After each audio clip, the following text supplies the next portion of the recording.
ലോകജാലകത്തിലൂടെ നമ്മുടെ ജീവിത പങ്കാളിയെ കണ്ടെത്താൻ world matrimony. Communicating downward. Communicating downward means enlisting the support of the people who will be needed to implement the mission and vision.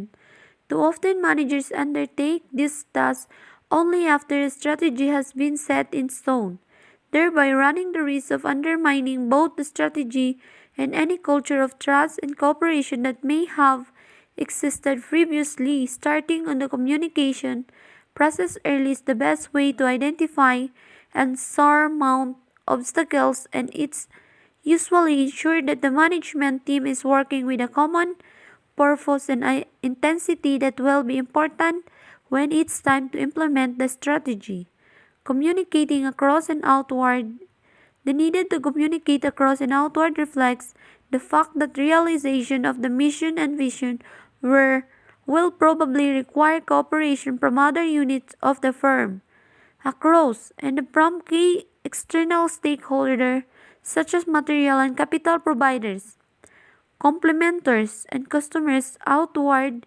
Internally, for example, the strategy may call for raw materials or services to be provided by another subsidiary. Perhaps it depends on the sales lead from other units. The software company Amazon couldn't get hospital to adopt the leading edge visualization software that was produced and sold by one subsidiary until its hardware divisions start cross-selling the software as well. This internal coordination required a champion from software side to convince managers on the hardware side of the need and benefits of working together. Application. It is the successful execution of this step, actually using the mission and vision statement, that eludes most organizations. Yes, it is inconvenient and expensive to move beyond the easy path and make decisions that suppose the mission statement. Says Lila Boat, and Philadelphia area consultant who is on the faculty of the Wharton Small Business Development Center. But ditching mission for expediency is short-term thinking, she adds, which can be costly in the end, costly enough to put a company out of the business. That is not to say a mission statement is written in stone. Both sides her own consulting business. It began well before Merger Mania, but has evolved with the times, and now it's dedicated in significant part to helping Merg's company create common cultures. Today, her original mission statement would be every limiting. She say even the most enthusiastic proponents acknowledge that mission statements are often viewed cynically by organizations and their constituent. That is usually due to large and obvious gap between a company words and deeds. Are there companies that have managers who do the opposite of what their mission statement dictate? Of course, says Geoffrey Abrahams, author of the Mission Statement books. Mission statements are the tools, and tools can be used or abused or ignored. Management must lead by example. It's the only way employees can live up to the company's mission statement. Ultimately, if you are not committed to using the mission statement, then you are best advised not to create one. Monitoring. The monitoring step of the mission and vision statement development process is analogous to the C, controlling, part of the POLC framework. Identifying key milestones that are implied are implicit in the mission and vision, since mission and vision act like a compass for a long trip to a new land.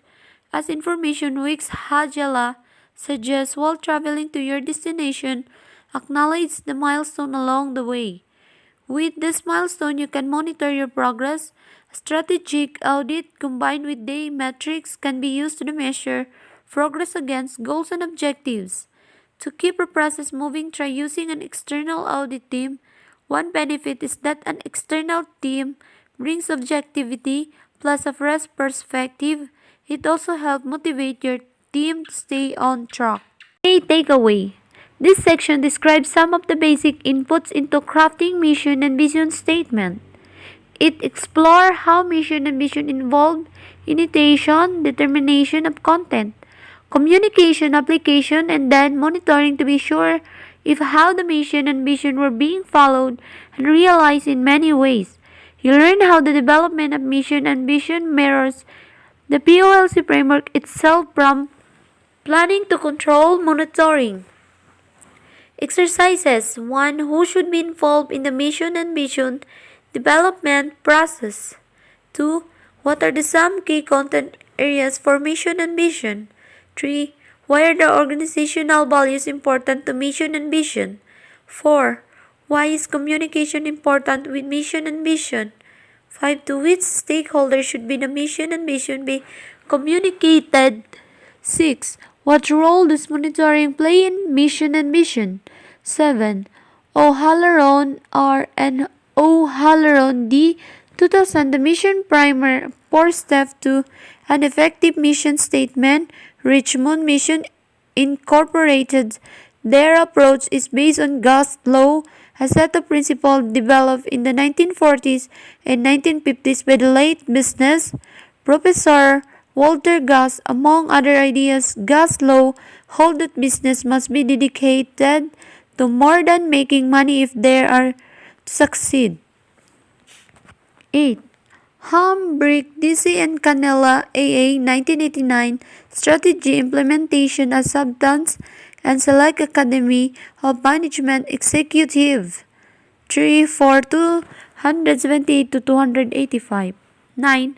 3. Creighton Maker T, 2002, Rating a mission statement that your company is willing to live, Boston.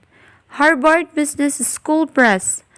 10. For Abrahams J. 1999, The Mission Statement Book 301, Corporate Mission Statement from America's Top Companies, Berkeley, 10 Speed Press.